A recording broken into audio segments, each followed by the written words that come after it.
O Brasil abre, a Argentina fecha. Tão próximos e tão distantes.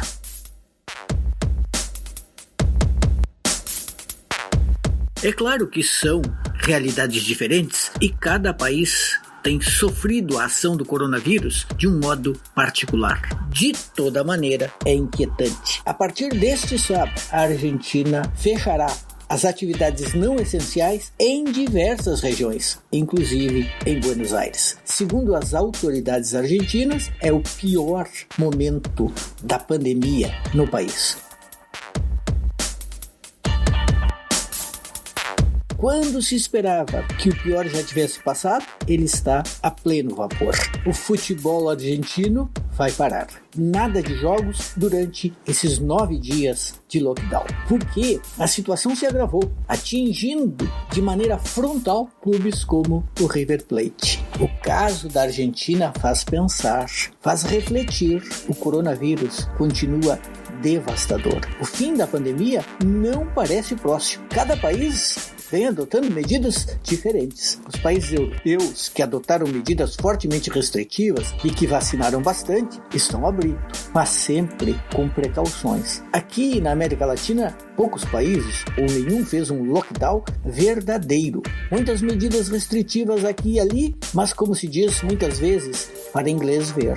A Argentina talvez tenha sido aquele que tomou medidas mais drásticas em determinados momentos e que volta a fazê-lo. Já se fala em antecipar as férias escolares de inverno, de maneira a aumentar de modo intenso as medidas restritivas.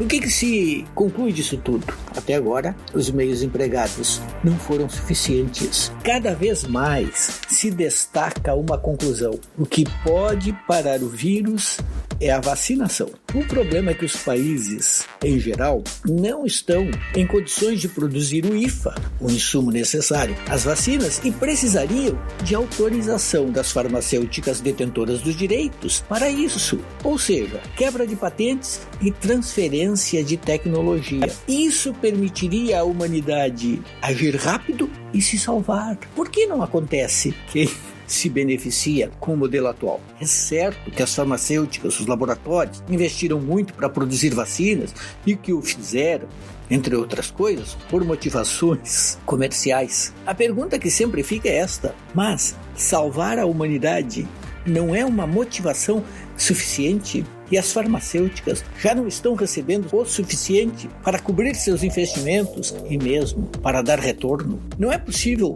que o mundo se organize de modo a compensar quem investiu e a acelerar o processo de vacinação, que pelo jeito só poderá andar por um caminho.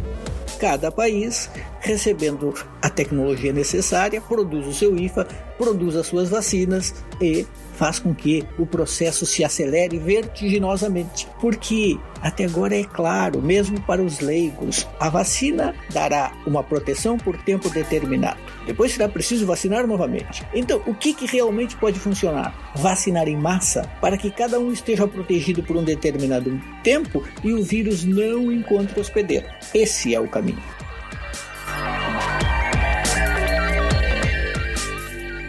Agora, a lógica do sistema capitalista não permite? Não é possível fazer uma exceção? Não é adequado neste momento quebrar essas patentes para que a vacinação seja a mais rápida possível para todos? O presidente dos Estados Unidos, Joe Biden, é a favor. O presidente da China também. O que está faltando?